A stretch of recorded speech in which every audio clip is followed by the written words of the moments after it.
Assalamualaikum warahmatullahi wabarakatuh. Saya Didi Aridi dari kelas 17A. Di sini saya akan menjelaskan tentang tata cara penggunaan aplikasi pramodel untuk data produksi. Kita masuk ke aplikasinya ya, pramodel. Bisa dilihat. Kemudian kita ke file new, ke browser. Nah, sampel kita klik, kemudian ke student, kita cari student. Nah, klik student, open, kemudian klik OK. Kemudian ke build lokasi. Sudah ya, kita lihat lokasinya. Kemudian kita mulai membuat untuk penjalanan aplikasinya. Yang pertama ke gambar pickup.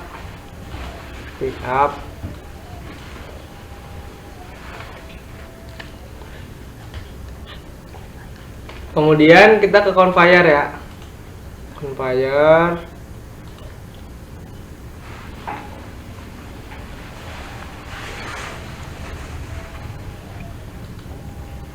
Kemudian ke box palette, box palette.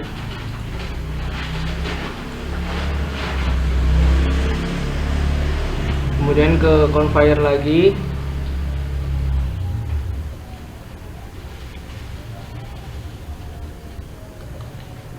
Kemudian setelah itu cari mill. Ini untuk perakitan atau data assembling. Kita rapikan. Setelah itu kita ke conveyor lagi, buat conveyor ke bawah.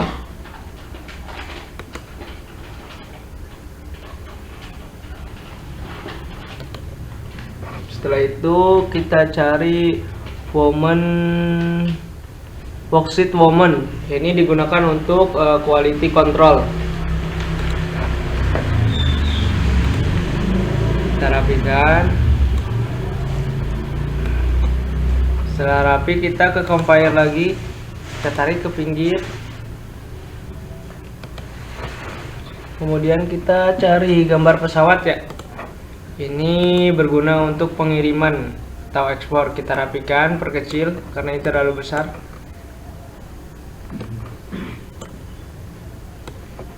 Ya, setelah rapi, masih kita rapikan ya.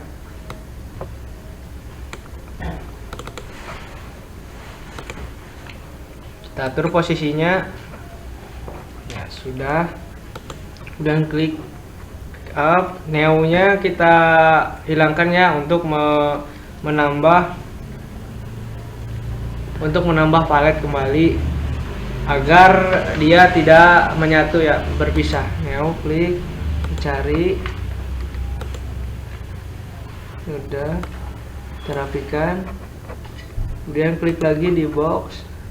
Kita cari operator ya, operator. Udah, rapikan. Ke assembling, kita cari lagi operator lagi. Setelah itu ke bagian pengiriman pesawat, kita cari yang forklift, gambar forklift ya. Ini buat mengangkut barang ke pesawatnya. Setelah itu kita atur posisinya.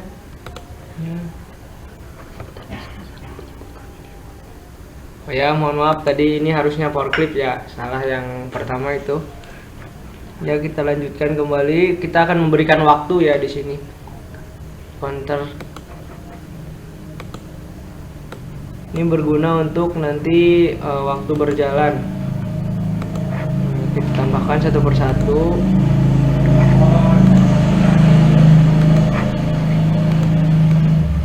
Kita rapikan sedikit.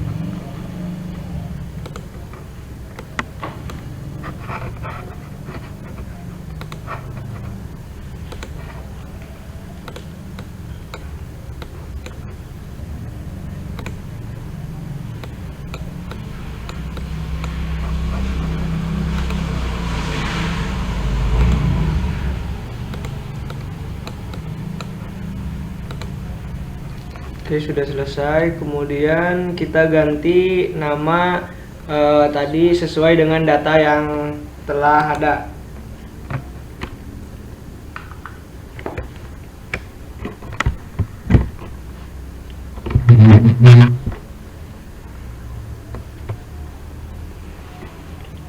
Untuk pick up kita ganti menjadi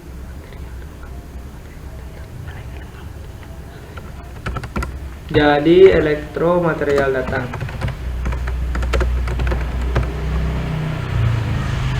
Kita edit semuanya sesuai dengan data yang sudah ada.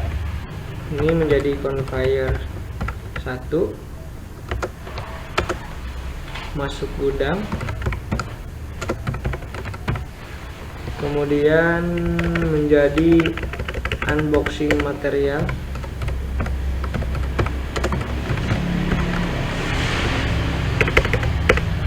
conveyor 2 masuk ke mesin,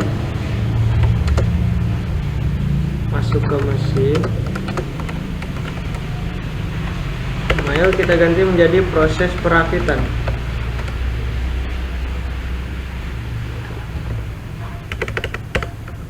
Ini menjadi conveyor 3,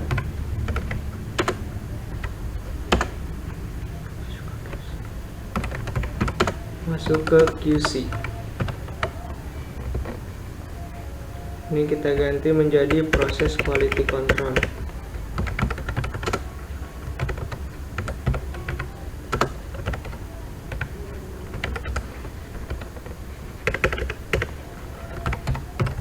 Jadi conveyor 4.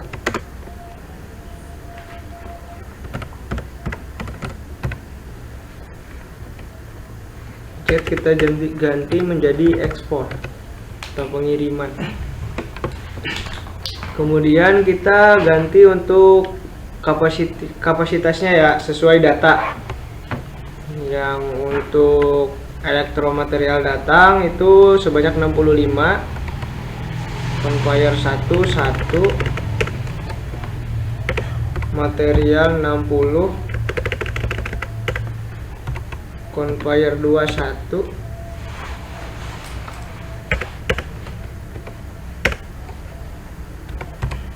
pokoknya kita sesuaikan dengan data ya, sudah ada datanya ya, kita langsung editnya atau mengetiknya agar sama dengan data ya.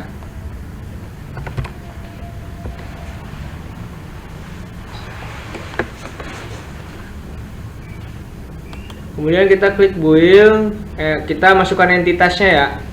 Entitasnya yang pertama kita cari desktop. Nah ya desktop. Kemudian setelah itu yang kedua adalah komputer.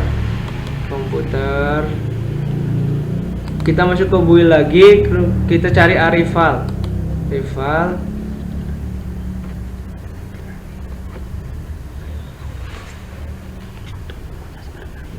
Oh, Arrival ini untuk proses pertama ya, di workstation pertama dan ke workstation selanjutnya. Desktop itu adalah barang yang akan diproduksi ya, bahan baku. Kemudian komputer adalah bahan yang sudah jadi, yang sudah diproduksi ataupun output itu sendiri. Kemudian kita masuk ke build.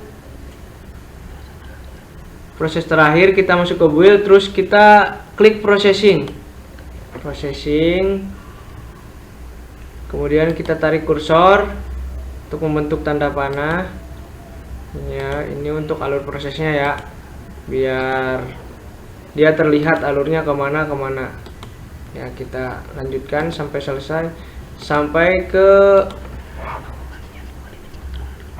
ke perakitan ya. Setelah perakitan kita ganti si desktop ini menjadi komputer outputnya, karena dia sudah mau masuk ke quality control. Komputer, klik ya, kita tarik lagi ke quality control. Dari situ kita tarik lagi, kemudian tarik. Setelah itu kita tarik sampai roll exit to exit. Sudah. Untuk mengakhiri proses ya, biar rapi kita klik snap line to board. nanti penampilannya dia akan menyesuaikan, walaupun kita membuatnya di sebelah kanan ataupun sebelah kiri, dia nanti akan berada di tengah. Oke, sudah ya, sudah diklik. Untuk operasi kita sesuaikan dengan data yang sudah ada ya. Kita di sini bisa isi datanya sesuai data.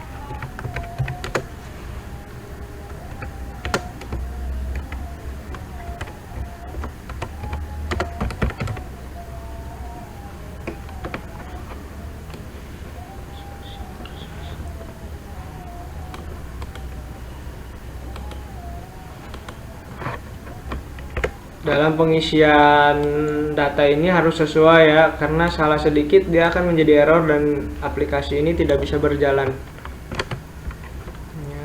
Kita pelan-pelan masukkan datanya sesuai dengan yang ada.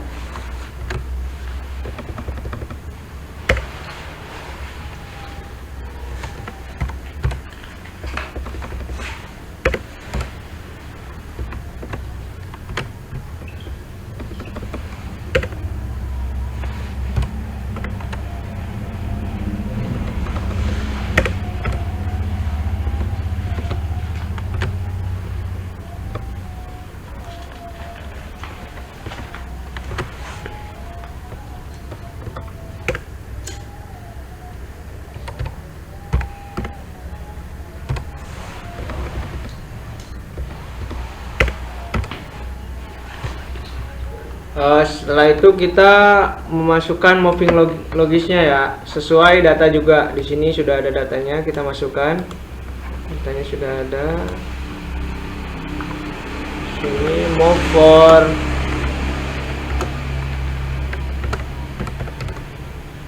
ya, kita masukkan satu persatu ya, sesuai data.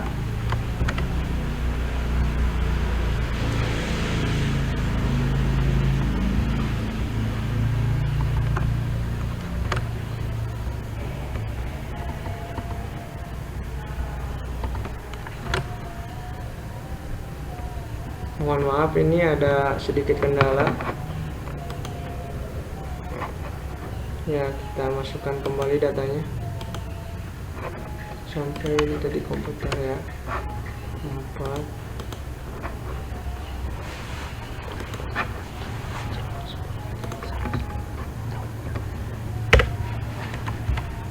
Sudah ya, kita udah memasukkan datanya. Kemudian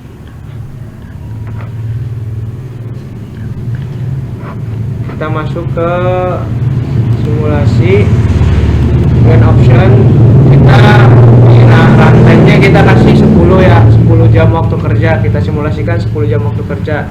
Kita klik, setelah itu kita klik OK. Kemudian klik lagi simulasi, kita klik run. Nah, di sini kita save dulu ya. Kita save agar dia bisa tersimpan. Sini kita save sebagai pro model student 1 ya. Oke, kita save. Nah, ini aplikasinya sudah berjalan ya. Mempercepat, kita percepat saja biar mempersingkat waktu ya. Setelah itu kita klik yes. Nih, kita akan lihat hasilnya bagaimana ya. Sini agak sedikit loading, kita lihat.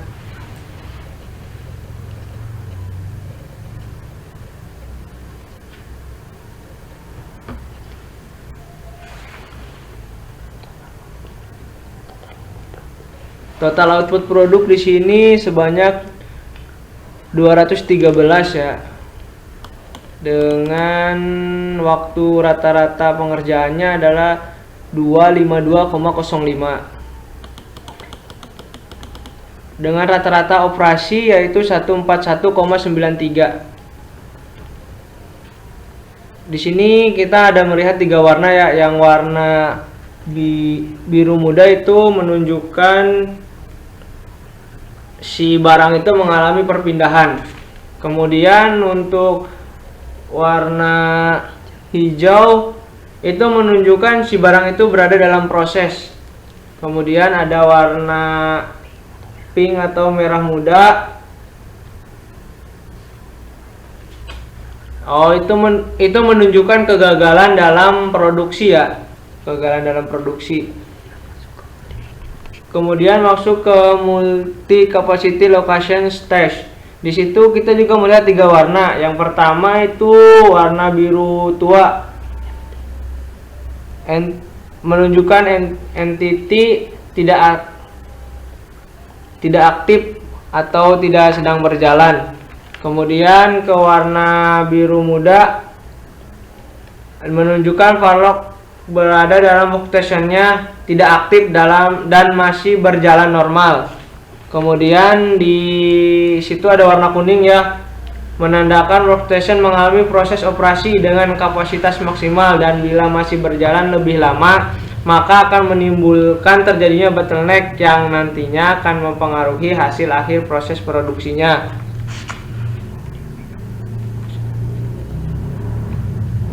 Sekian video kali ini. Mohon maaf atas segala kekurangannya. Terima kasih. Wabillahi taufiq wal hidayah. Wassalamualaikum warahmatullahi wabarakatuh.